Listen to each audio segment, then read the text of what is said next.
Assalamualaikum warahmatullahi wabarakatuh. Perkenalkan, nama saya Melanie Sundari dengan nomor NIM 20231211.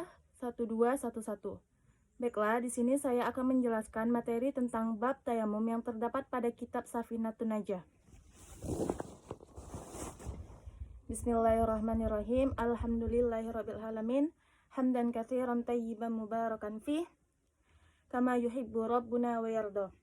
Assalatu wassalamu nabiyyina Muhammadin wa ala alihi wa sahbihi rasulillahi ajma'in. Baiklah, sebelum kita memasuki pembahasan tentang tayamum, ada baiknya kita mengetahui terlebih dahulu apa itu pengertian tayamum. Tayamum secara bahasa artinya al-qasadu, maksud atau keinginan. Secara istilah, tayamum adalah mengusapkan tanah ke wajah dan juga mengusapkan tanah dari ujung jari sampai siku dengan syarat-syarat tertentu. Tayamum juga termasuk salah satu maqasidut taharah. Tayamum ini adalah taharah yang bersifat dhaif atau lemah. Tayamum ini bersifat darurat. Tayamum hanya bisa menjadi pengganti wudhu atau mandi junub, itu pun dalam kondisi darurat. Namun tidak bisa digunakan untuk izalatun najasah, yaitu menghilangkan najis. Hukum asal tayamum adalah dilarang atau tidak boleh, kecuali ada sebab. Kata para ulama, secara umum seseorang boleh bertayamum adalah karena ketidakmampuan untuk menggunakan air, baik secara fisik tidak menemukan air maupun secara syariat, rukhsah ketika sakit. Baiklah, memasuki pembahasan yang pertama, yaitu sebab tayamum. Penulis rahimahullah, beliau mengatakan sebab tayamum ada 3. Asbabut tayamumu thalatha. Faqdul ma', al-marad, al-ihtiyaju ilaihi li'atashi hayawanin muhtaram. Dan adapun hewan yang tidak dimuliakan, wa ghairul muhtarami sittah. Tarikis shalah, az-zanil muhsan, al-murtad, al-kafirul harbi, al-kalbul akur, al-khinziri. Sebab-sebab diperbolehkannya tayamum itu ada 3. Yang pertama, tidak ada air. Yang kedua, karena sakit. Yang ketiga, ada air namun lebih dibutuhkan untuk makhluk hidup kehausan yang dimuliakan. Penjelasannya, yang tidak ada air namun ada kewajiban untuk mencari air terlebih dahulu. Misalkan ada seseorang melakukan perjalanan ke gunung dan ke hutan, kemudian masuk waktu sholat, dia hendak sholat, maka boleh untuk bertayamum apabila tidak ada air. Karena Indonesia termasuk iklim tropis, maka wajib baginya mencari air terlebih dahulu. Namun apabila dia sangat yakin di daerah tersebut tidak ada air, maka ia boleh bertayamum. Yang kedua, sakit. Tidak semua jenis sakit diperbolehkan tayamum. Berikut ketentuan bolehnya tayamum untuk orang yang sakit. Yang pertama, yang dia terdapat ketakutan kalau dia menggunakan air,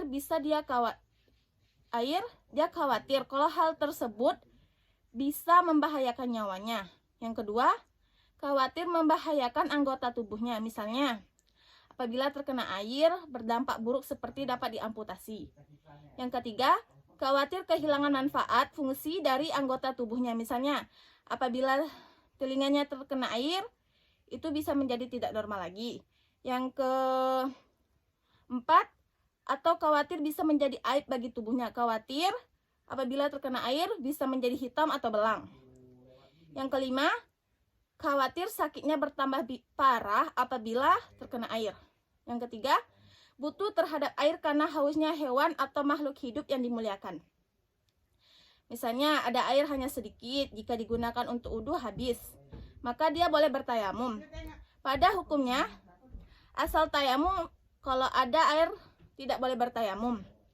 Namun apabila dalam kondisi sangat-sangat haus, makhluk hidup dimuliakan, maka air tersebut boleh untuk diminum dan dia boleh bertayamum.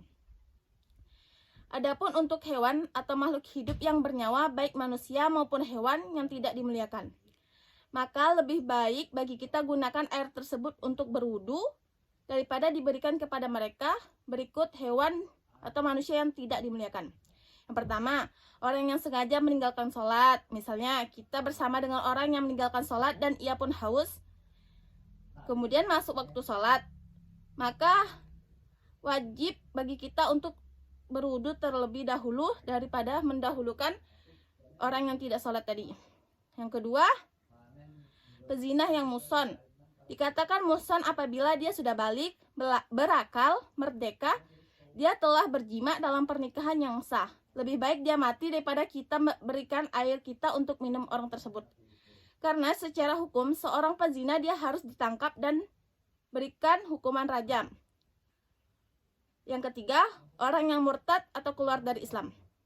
Baik dia murtad karena ucapan, perbuatan, atau keyakinan yang menyebabkan orang tersebut keluar dari Islam. Bahasa kasarnya, mati dibiarkan saja, lebih baik air tersebut digunakan untuk berwudu kita. Dari sinilah kita paham betapa pentingnya syariat Islam untuk tetap berada di dalam dada seseorang. Karena ketika seseorang kehilangan Islam dan syariat, maka sampai sejauh inilah hukum mereka. Salah satu pembahasan ini dibiarkan mati kehausan daripada kita kehilangan air wudhu untuk sholat. Yang keempat, kafir harbi. Orang kafir yang memerangi kaum muslimin. Namun selain kafir harbi, tidak boleh disakiti ataupun dizolimi. Karena kafir ada 4. Yang pertama tadi kafir harbi, yang kedua kafir zimmi, yaitu orang kafir yang tinggal di negeri kaum muslimin yang mereka membayar ziyah atau upeti terhadap kaum muslimin dan dia tunduk terhadap hukum yang ditegakkan. Yang ketiga kafir mu'ahad. Orang kafir dari kalangan kafir harbi, tapi dia memiliki ikatan perjanjian damai dengan kaum muslimin. Yang keempat kafir mu'amman. Orang kafir yang dia mendapatkan jaminan keamanan dari pemerintah atau salah seorang penduduk muslim. Kedudukan ketiga kelompok orang kafir tersebut lebih mulia daripada orang yang meninggalkan sholat. Khusus kafir harbi termasuk makhluk hidup yang tidak dimuliakan. Yang ketiganya wajib dilindungi dan haram bagi kita menumpahkan darahnya. Yang kelima, anjing yang gila. Tidak mengapa dibunuh, pada asalnya anjing tidak boleh dibunuh sama dengan manusia dan hewan lainnya. Namun yang khusus adalah anjing yang gila, maka boleh untuk dibunuh. Karena beberapa anjing juga punya manfaat. Contohnya anjing berburu, penjaga. Misalnya ada anjing yang bukan gila dan dia kehausan, maka boleh kita berikan air tersebut dan kita boleh bertayamum. Yang keenam, babi, karena semua jenis babi tidak ada manfaat dan tidak dimuliakan. Baiklah, memasuki materi yang selanjutnya yaitu syarat-syarat tayamum. Surutut tayamamu asyarah. Ayyakuna biturab, ayyakuna turabu tahira, alla yakuna musta'mal, alla yukhalitahu daqiqun wa nahwu. Ayyaksidah, ayyam saha wajhahu wa yadayhi bidorbatain, ayyuzilan najasata awal, ayyajtahida fil qiblati qablah, ayyakunat tayamumu ba'da dukhulil waqti, tayammama likulli fard. Syarat tayamum ada 10. Yang pertama, harus menggunakan tanah. Misalnya menggunakan serbuk atau kapur, tepung atau selain yang berbentuk serbuk atau batu yang ditumbuk hingga halus, maka tidak boleh. Karena hukum asal tayamum adalah menggunakan tanah. Pendapat Mahzab Syafi'i rahimahullah ta'ala memperbolehkan tayamum dengan pasir, namun dia tahu di pasir tersebut nampak ada debu yang melekat padanya. Tidak boleh menggunakan kaca mobil, wajib tanah. Yang kedua, tanah yang digunakan harus tanah yang suci. Meskipun misalnya tanah yang terkena najis, kencing, sudah kering atau hilangnya bau, maka tidak diperkenankan digunakan untuk bertayamum. Yang ketiga, tanah tersebut bukan tanah yang melekat pada anggota tubuh atau jatuh dari anggota tubuh. Misalnya kita bertayamum, tanah tersebut sudah kita gunakan untuk mengusap wajah lalu menempel di wajah kita. Kita ambil lalu jatuh ke tanah yang akan kita ambil dan kita gunakan untuk mengusap tangan, maka ini tidak boleh. Namun apabila tanah yang jatuh digunakan untuk orang lain, maka tidak apa-apa. Yang keempat, tanah tersebut tidak tercampur dengan tepung atau yang sejenisnya, bedak, kapur, arang, dan sebagainya. Yang kelima, harus dia bermaksud atau dia sudah meniatkan di dalam hatinya mengambil tanah tersebut untuk bertayamum. Misalnya, tiba-tiba ada angin yang kencang yang membawa debu atau tanah dan dia mendekatinya, atau dia terkena tanah tersebut. Dia berpikir, saya sudah kena tanah sekalian tayamum. Maka ini tidak boleh. Dia harus memiliki maksud untuk mengambil tanah itu sendiri. Kalaupun dia sedang ada uzur, sakit, maka boleh untuknya meminta tolong kepada orang untuk mengambilkan tanah tersebut. Yang keenam, hendaklah mengusap wajah dan kedua tangan dengan 2 kali pukulan. 1 kali pukulan untuk mengusap wajah, 1 kali pukulan untuk mengusap ujung jari sampai ke siku. Namun jika tidak cukup mengusap seluruh bagian, belum terkena sempurna, maka boleh baginya untuk mengambil tanah lagi. Yang ketujuh, harus menghilangkan najis terlebih dahulu. Makanya di atas sudah dijelaskan bahwa tayamum tidak bisa menghilangkan najis. Yang kedelapan, harus berusaha atau bersungguh-sungguh untuk menentukan arah kiblat sebelum dia bertayamum. Di sini ada 2 pendapat, yaitu pendapat Ibnu Hajar, tidak sah tayamum seseorang apabila dia tidak mencari arah kiblat terlebih dahulu. Namun untuk pendapat dari Imam Syarqawi, beliau mengatakan tetap sah meskipun tidak tahu arah kiblat. Yang kesembilan, hendaknya seseorang melakukan tayamum setelah masuknya waktu sholat. Harus tepat datang waktu sholat. Tayamum sebelum masuk waktu sholat, maka tidak sah tayamumnya. Yang ke-10, hendaknya seseorang tayamum untuk setiap sholat fardu. Karena sifatnya darurat, berbeda dengan wudhu yang boleh digunakan untuk sholat berkali-kali apabila tidak batal wudhunya. Namun untuk tayamum hanya untuk 1 kali sholat fardu.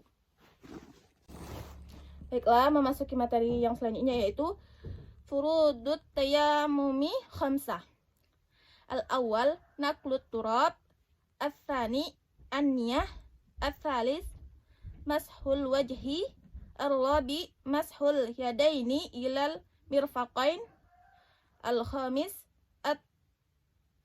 at-taztibu bainal mashatain.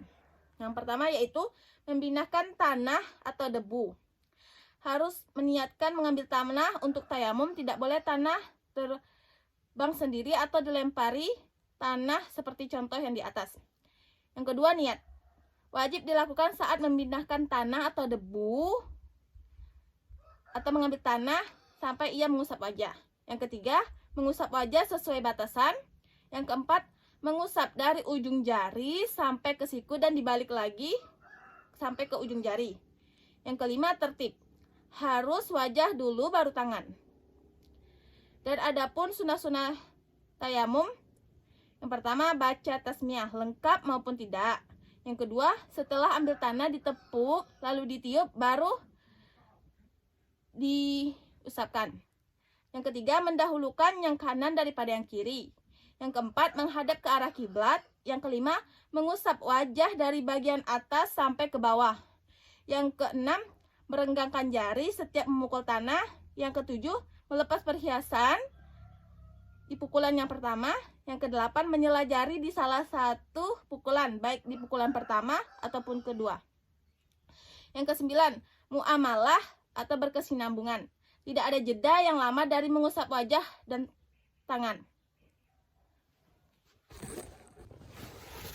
Baiklah, memasuki pembahasan yang terakhir, yaitu pembatal tayamum. mubtilatut tayamamu salasa. Yang pertama, ma abtalal wudu. Yang kedua, ar-radah. Yang ketiga, tawahumul ma'i iya tayammama likfaqdi. Yang pertama ialah segala sesuatu yang membatalkan wudu, dia juga membatalkan tayamum. Yang kedua, murtad, yaitu keluar dari Islam.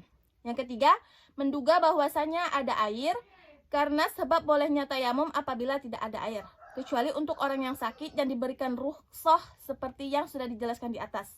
Misalnya saat sedang tayamum dia ragu-ragu ada air atau tidaknya, maka wajib baginya membatalkan tayamum tersebut dan berusaha mencari air wudhu.